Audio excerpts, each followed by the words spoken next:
Welcome to the Captain's Log with me, Captain Christina Zamora from blogtrek.net.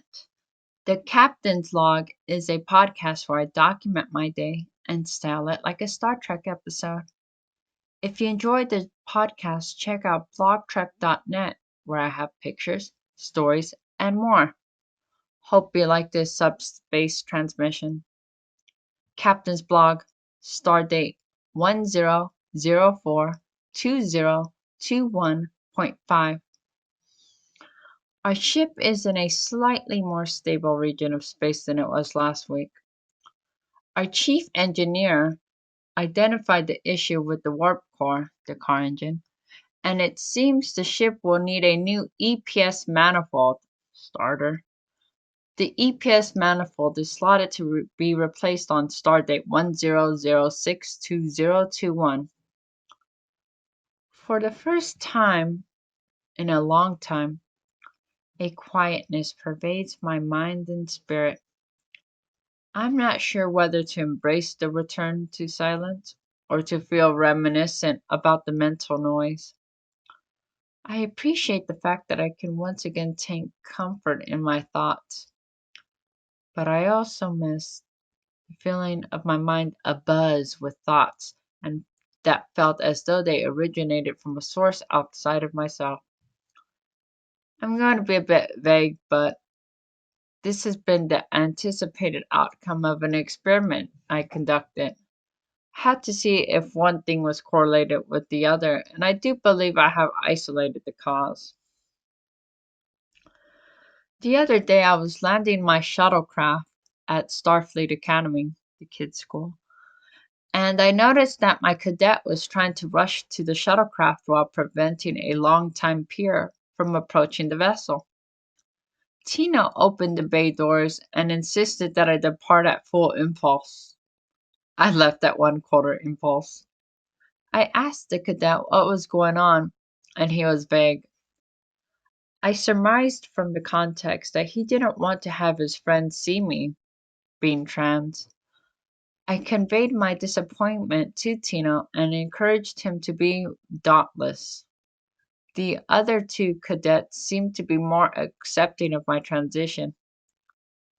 I've also heard Tino refer to me as Dad when talking to his online friends. I've given him a lot of space and flexibility in terms of coming to terms with my transition, although I am slightly disappointed that he hasn't fully embraced it yet. Aside from that point of contention, things have gone well between me and the kids. A part of me felt bittersweet that there were only four of us celebrating Noah's birthday. I very much envy larger families. I can't throw the larger birthday parties that some kids get. As a kid, it was the same for me. I never had a large birthday party. Growing up, it was just my mom, siblings, and grandma celebrating my birthday. Nowadays, with my mom and grandma dead, siblings mostly indifferent towards me. It's just the kids and I that celebrated my birthday as well. I hope next year is different.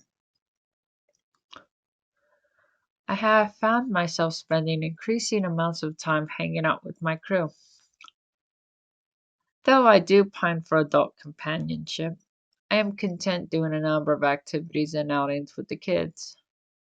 I've been making a concerted effort to pull them away from the holodeck, the computer. They really enjoyed riding around on the mini train. I haven't spoken much with former companions Captain Brandy or Eric. Brandy frequently talks about wanting my assistance in one matter or another, but more often than not, it seems that she just wants to be reassured of the opinions that she's already came to. I wouldn't mind her venting to me if we had other things in common, but our interests are too divergent. We'd still talk if not for the constant passive aggressiveness and profanity laden communiques. Eric is usually fun and interesting to speak with. That being said, Eric has a tendency to become emotionally volatile and verbally combative. He's improved, but my patience for negativity has waned. The captain still wants an alliance with the Federation to get together, but our circumstances will likely keep us from being together. I've continued to make a concerted effort to expand my social network, and I believe I'm making some progress. I've always yearned to be an integral part of some group and have finally taken steps to make that a reality. In addition to the political discussion group, I've joined the UUSS choir, a ukulele learners group, and two groups focusing on different aspects of spirituality. I also want to volunteer somewhere, but I haven't got around to doing that yet. At some point soon, I may be forced to work due to diminishing finances, but for now, I'm trying to make the most of the freedom I do have. Between fixing the cars, the birthdays, Bella's is on the 16th, the computers, Halloween, Christmas, and other things we need, I will need some sort of cash infusion. If the Biden child tax credits come in like they were supposed to, I'll be fine, but thus far I haven't seen anything deposited since August, and the IRS won't pick up the phone. I'm gonna try to do my damnedest to do some liquidating if I must in order to push off the prospect of having to ask for financial assistance.